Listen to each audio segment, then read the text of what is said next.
In my life, I've had a few mishaps along the way, some of my own making, some at others. I have a little dent in my forehead.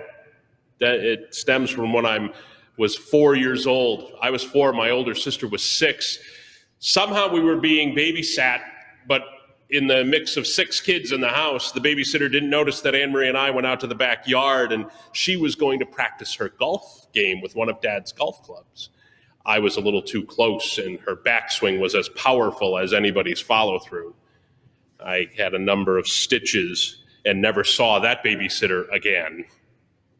I have a mark on my hand, a scar on my hand from something probably around age 9, a broken glass kind of got the best of me. Or when I was 11, I broke my right foot very badly. If you ever see me with my shoes off and socks only, my feet are about 1.5 inches different because of this. That's why I lean to that side so much.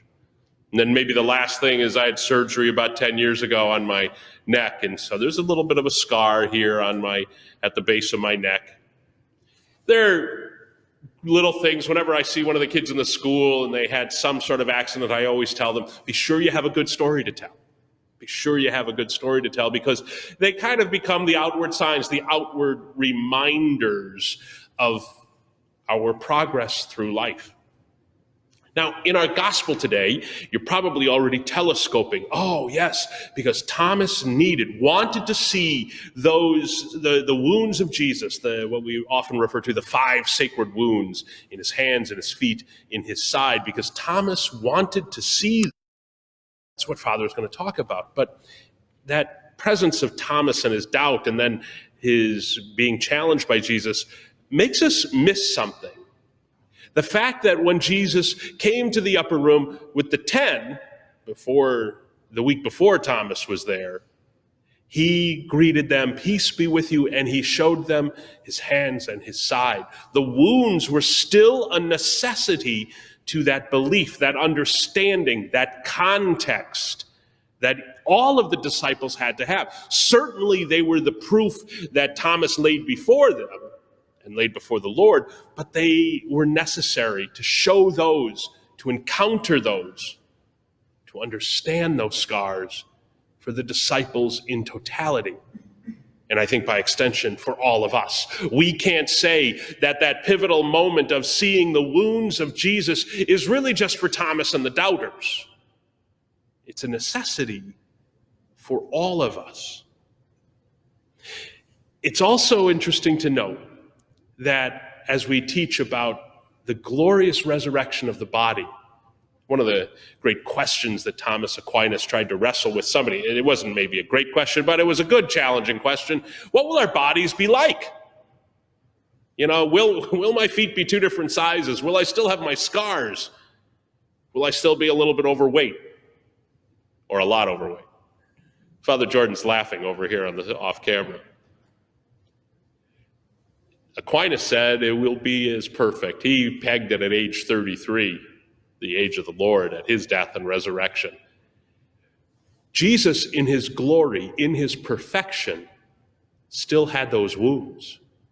The wounds in his hands, his feet, his side. Today we'll call them the stigmata as others experience them.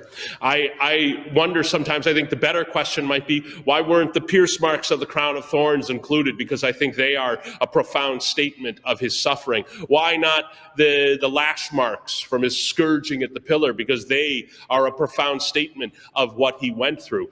The 5 sacred wounds are those that are received because of or upon the cross. That's why it's kind of narrowed that way. But they still have this wonderful meaning for us, as morbid as it might seem. Without the acknowledgement and our understanding of the wounds, his suffering, his death, his resurrection might have little meaning. His mercy might go underappreciated. See, think of it for a second. His hands. He offered his hands so much in his ministry. He would lay hands on so many people who needed a miraculous healing. He would use his hands in prayer to multiply loaves and fishes. Those were the instruments of his miracle, of his divine intervention in our world, in our life. His feet, His entire public ministry, his entire life, really, from the flight into Egypt, from leaving his parents to get lost in the temple, and the entirety of who he was this movement towards his destiny, his pilgrimage, his walk. He had his face set on Jerusalem. That's why his triumphal entry is so purposeful to us a few weeks ago. His feet were a path, walked a path that we need to walk as well. And his side, the piercing of his side on the cross, when water and blood flowed out, like we see in the image represented by the beams of light in the Divine Mercy image. When water and blood flowed out, it was the fullness of his sacred heart being offered for us. Blood in the body and blood of the Eucharist, water in baptism today. That is all meaningful and purposeful. Now, we do this review. As I said, we have his head, the wounds of the crown of thorns, because he was a king. He was kingship for us. Or his back that was lashed was wounded as well, because he carried on his back so much, the cross itself and our faults and failings. But to understand what's really going on in that moment of encounter in the upper room, before we even have to unpack Thomas, before we even have to unpack his doubt, or then unpack what Jesus said about the forgiveness of sins, we have to understand how we must look upon the wounds. Ignatius of Loyola is credited with the prayer, the Anima Christi. It's probably not his. It probably predates him by a period of time, but he included it as part of his spiritual exercises for the Jesuit order. And in the Anima Christi, a beautiful prayer focused on the body, very Eucharistic for us now, but focused on the body of Christ. He says, one of the pleas of the person praying is, within thy wounds, hide me. Within thy wounds, hide me. Well, why do we hide? Why do we ask someone else to help hide us? It's not just a children's game. It's for our safety. We hide, during the World War II, hiding the Jews so that they might be safe. Here in Milwaukee, St. Francis Seminary, at one point is rumored to have hidden freed slaves or escaped slaves from the South. We hide for our well-being and our protection.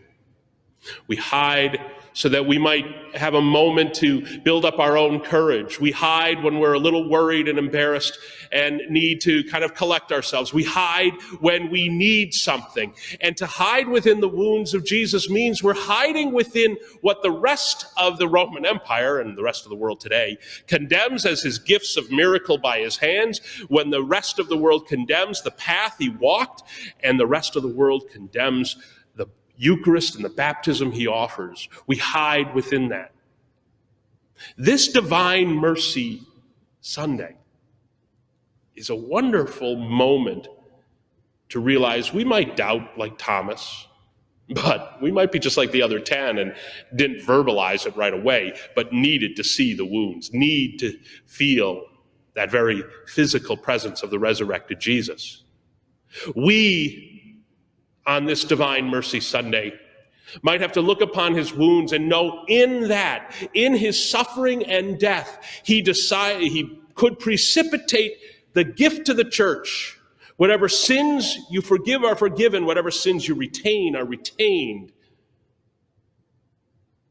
This day, this Divine Mercy Sunday, is purposeful and meaningful and transformative, not only of the church, not only of Thomas, not only of ourselves, but it's purposeful only because of the wounds of Jesus. The 5 sacred wounds we recall, I think the wounds of his head and his back as well. Hide in the wounds of Jesus. Hide in his life and his ministry, his story that we tell again and again and again. Not hiding in a way that says I'm shielded or cut off from the world, but hide in a way that we regain our strength, we regain our footing, we regain our confidence, our sensibilities. And we go into the world. In what we have hidden, we are strengthened. We pass on and become the hands of Jesus. We walk with him through our lives, with him as our companion, our guide, our protector. we participate in the sacraments as best we can. When Jesus offered to show the disciples his hands and his side, it was to transform them and to help them become a church. It is for us a promise in his divine mercy, his everlasting presence, his guiding us through the path of our life every day.